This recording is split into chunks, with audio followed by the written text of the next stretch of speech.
Hi everybody. So I wanted to make a video today on AI and ways that I have used it as a patient and a cancer patient. I know AI is a pretty hot topic lately, especially using it for any type of medical advice or information. So I'm not going to get into what you should and shouldn't use it for. I'm just going to share the ways that I have used it, including rules that I have for myself when I use it, because I think it can be helpful to share and get a glimpse to some of the questions that may be asked and some of the ways that people may be using these tools. I will kind of acknowledge that I'm probably not your standard patient in this scenario. I am a software engineer, so I am kind of an early adopter of this kind of technology in general, and I use it in other areas of my life. And I also share my diagnosis very publicly and have shared even some of my medical records very publicly. So the information that I'm giving, I feel comfortable sharing because I've shared a lot of my other information pretty publicly anyways. So I think that's also very important to point out. That might be something that other people might worry about. I also have zero medical training or anything like that. I was diagnosed with stage 4 kidney cancer coming up on 3 years ago. If this is one of the first videos of mine that you're seeing, you can check out the whole diagnostic history in some of my other videos. Over the last 3 years, I feel like I've learned a pretty decent amount about kidney cancer, but kind of any other area I still don't really have a lot of knowledge about. And so what we're gonna dive into here is some questions that I started asking it about kind of a new health issue that popped up for me this year, which was a lesion in my bladder that we found that's kind of sitting over the opening from where my kidney drains into my bladder. I've used this in similar ways to how I have used Google in the past. I have used other chatbots and other AI tools, but I use ChatGPT probably the most. I have a paid subscription, which is a little bit higher of a level to use and has a higher accuracy. So that is what most of my focus is here. But there are 3 probably different categories you can lump most of my questions into that come into anything medically related. So I thought I would share a little bit from each of those categories to give a general idea of how I've been using it. The first one is using it more in a tactical sense. And what I mean by that is I'll share a couple examples of where I've had it build spreadsheets for me, for example. Basically, I end up giving it a bunch of information and I tell it what I want it to do with that information and I allow it to do it for me, which saves me a bunch of time. There are things that I could do on my own, but it can do it for me faster. So the other way I have used it is also to inform my own health questions. I think the really important piece to point out here, and a rule that I have for myself, is that I don't use it for medical advice. I use it for medical context. And we'll dive in and kind of look into what exactly that means when we look at some of my questions here. But I leave any of the medical advice to come from my physicians. The third way I've used it is I'm a super curious person and I really like to stay up to date on the latest research. But because I'm not medically trained, there's a lot of terminology I often encounter or things that I just don't know or understand. And so I've used ChatGPT to teach me a lot of those things so I can go back and use that context in whatever paper that I'm reading, kind of just to level up my knowledge overall. It is definitely wrong about things, so I double check it quite often. It can make stuff up or it could be slightly off about things, and I'll jump into a few examples of that. But it has been helpful in general to kind of help level up my knowledge in those areas too. So as we dive in, let's just dive in straight into the meat of it, the one that I'm sure people are most interested in because it's the hottest topic and has the most controversy. What are the ways that I have used this in regards to my personal health and getting medical context? Earlier this year, we found that I have a spot in my bladder and we didn't know what that was. The very first doctor who looked at it didn't think it looked cancerous. And so we have been following it and kind of deciding if we're gonna biopsy it, if we're gonna remove it. There's been kind of a bunch of decisions and information I have had to learn to make those decisions about what we're gonna do about this thing. And so currently, I've chosen not to do anything about it. We are monitoring it and watching it, but you'll see that in some of these questions that I'm asked, trying to understand and learn the context. One of the things I'm trying to learn about is kind of learn about kidney function in general. I kind of have a high level understanding of it, but I don't have an in-depth knowledge of it. And so I'm trying to learn more about it so that I can place that context. So I'm not gonna start from the beginning when we very first found this, but where I thought we would dive in is in the last 2 months or so.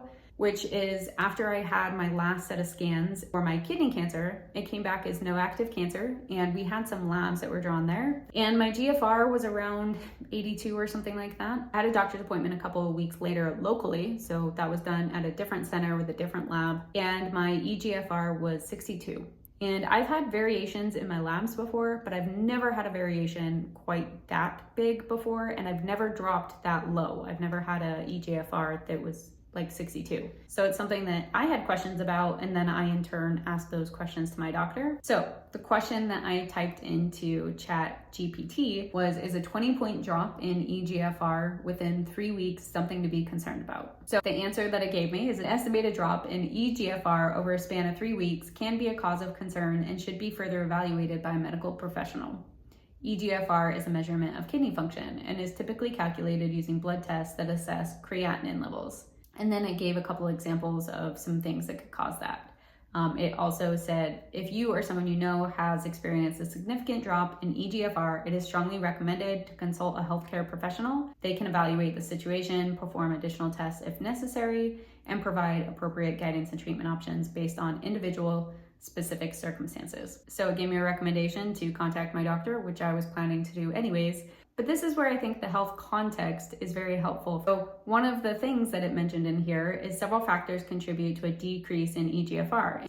I also asked it to further expand on things that could indicate a drop in kidney function. So after I asked some of those questions and got the medical context, I messaged my physician, notified them about the drop in kidney function, and let them know things such as like my blood pressure has been normal, my blood sugar levels have been normal, and that I'm not on any medications. And so that gave me additional context and information that I could pass along with my message. In that time where I was waiting to make sure I was very well hydrated before we tested again, I also started asking questions like, how much can dehydration increase your creatinine? So I was trying to get an idea of like, this seemed like a pretty big swing. Can that be caused by just dehydration? And so I asked, how much can dehydration increase creatinine? It told me what creatinine was, and then kind of gave some information about ways that dehydration can impact it. I also then asked, okay, what other lab values would be off if an individual was likely dehydrated? I wanted to use that to compare against some of my other lab values that I had, just to get a general idea of like, okay, maybe this was caused by dehydration. If it was, what would be some of the other things that I would look for? Again, I already had a plan medically. I knew I had to wait a week. I knew I was going to be well hydrated, and we would test me again. So it gave me examples of some other values that may be off if a individual was dehydrated. The next question I asked is, if you've been dehydrated, how long does it take to rehydrate and for that to show in your lab values? It gave me some context around that. It also suggested that some values may normalize before other ones. All of this kind of goes into, I'm just like a super curious person. So as I learned something was off for me, I wanted to learn more about it in general. So I was trying to have it teach it to me, but I'm still leaning on my physicians for the actual medical information. This is just for like general knowledge, I guess.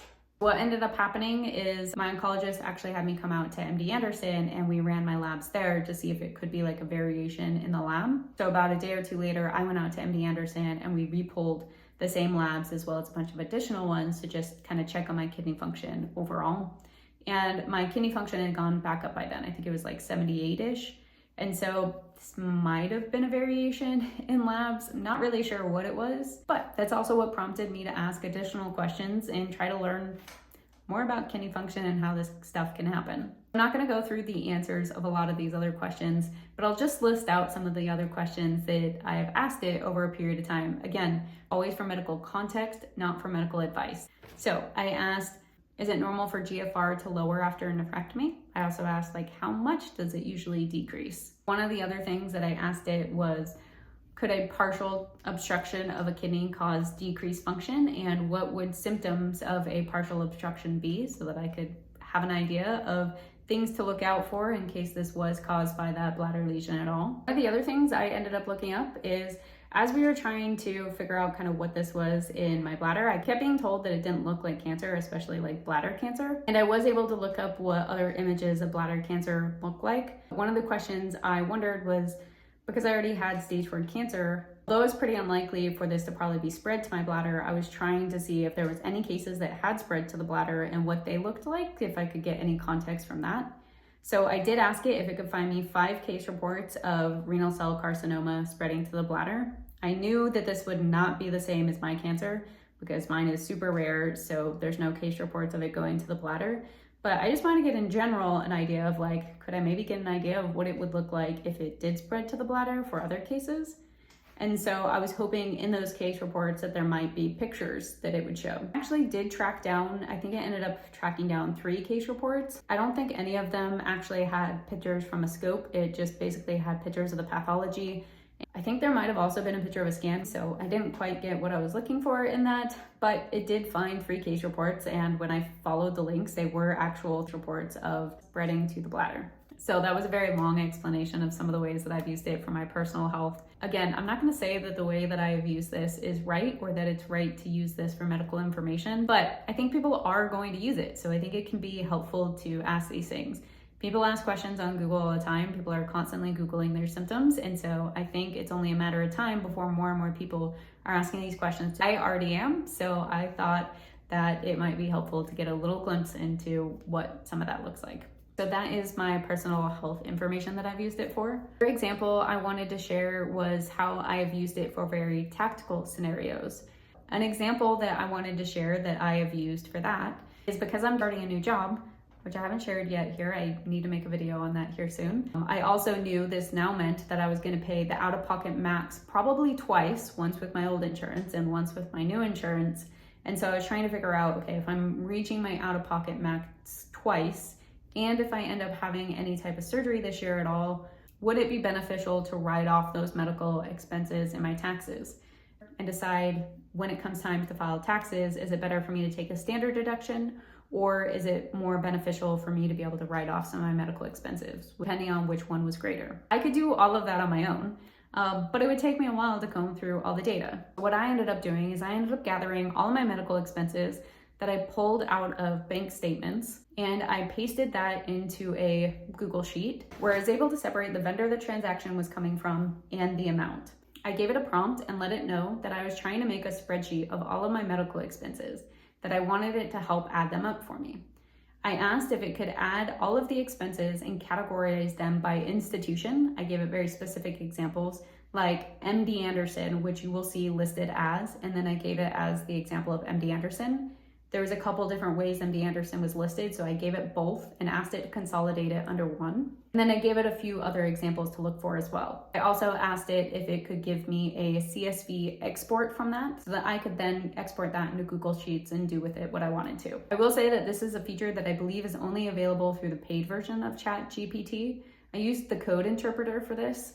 And basically it wrote code that did all of that for me, and then it spat out a CSV for me. I could have done that exact same thing, but it managed to figure that out in a minute or two. There was 1 or 2 values off that I just slightly tweaked myself, but it took care of the rest of it. And then lastly, I thought I'd dive into the example of how I've been using this to teach me about research. So I scrolled through my history to see if I could come up with a couple examples of questions that I've asked it. So we'll just run through some of those questions. I asked it if it could explain the difference to me between CAR T and CAR NK cells. And then I asked it a few follow-up questions so that I could have it teach me more on those topics in particular. I also was reading a paper that referenced SWOG 1107, which was a trial. And I didn't know what that trial was, so I asked it what it could tell me about that trial. This is the perfect example of where it can be convincingly wrong. So I already had context to know that this was going to be a kidney cancer trial. And when I asked it, I said, what can you tell me about SWOG 1107? And it told me that it was a trial for like liver cancer or something like that. I can't remember exactly what it said. It said that it was for a different type of cancer, but it gave very convincing details of that this was actually a study, but it was wrong. And so I corrected it and said, actually, I'm pretty sure that was a study for renal cell carcinoma. And then it corrected itself, it found the right study, and it did give me information from that actual study. I did go verify that and find the actual study to compare against, and it was correct at that point. But this highlights a very important example of why you need to validate this information, is it can hallucinate or it can be very convincingly wrong about things sometimes. Back on the pathology theme, one of the other questions that I found in my history was asking what type of kidney cancers test positive for CD10. Also was trying to learn more about cell lines, mouse models, and PDX models, trying to understand the differences and how each of them are all used. So one of the questions I ended up asking it a couple months ago is, what is the difference between a cell line and a PDX model? And I was trying to figure out, like, do you use cell lines to create PDX models? Again, I have no medical training or background in this kind of stuff at all. And so I was just trying to understand these topics a little bit more, which it actually did a pretty great job of. They gave me an explanation that there are two different kinds of models, and then it gave me a description of each of them and basically how each of them is used. I was able to continue to ask questions like, how long can you store each model? And what are the pros and cons of each? And those are the things I really love using ChatGPT for, because they're things that I can use to like learn additional information about. I oftentimes revalidate that information on other platforms, or I'll use it, like I'll use terminology and language that I have learned from ChatGPT to ask questions, or maybe search for a video on YouTube that can teach me more about a topic. Basically use it as a tool to learn in a different way. So there are questions that I may have previously done a Google search to learn some of these things, but then as those questions arise, I would have to look for other things and other resources to try to help explain that information, and a lot of times I would come up empty. That's where it's really handy here, because I can like ask questions and it will correct me when I'm wrong, or it will teach me something new. And so I really like using it in that context. Again, it's important to always validate the information, but I feel like I've learned a lot from it in that way. I hope this was helpful or even mildly interesting to anybody. If anybody else is using AI, I would love to hear about the ways that you're using it. Feel free to drop those in the comments below. And as always, like, subscribe, do the things. See y'all.